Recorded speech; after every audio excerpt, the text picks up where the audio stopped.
भारत में sleeping state किस राज्य को कहते हैं और क्यों? हिमाचल प्रदेश को भारत का सुप्त राज्य कहा जाता है। ये नाम वहाँ के लोगों की शांति और सुकून भरी जीवन शैली के कारण पड़ा है।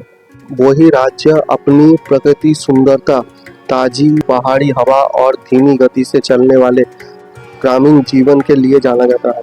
व्यस्त शहर के विपरीत यहाँ का जीवन शांत और सुकून भरा है। कई यात्री इसके सुंदरता और रोमांच यादों के लिए हिमाचल आते हैं। हिमाचल प्रदेश को ये जपनाम इसलिए मिला क्योंकि यहाँ के लोग बहुत ही साधारण दिनचर्या का पालन करते हैं। ज़्यादातर लोग जल्दी सो जाते हैं और सूर्योदय के साथ उठते हैं। सूर्यास्त के बाद यहाँ के सड़कों शांत हो जाती है, दुकानें बंद हो जाती है और बाहर लगभग कोई शोर शराबा नहीं होते। इसी शांत और जल्दी सोने की आदत के कारण इसे सुप्त राज्य कहा जाता है।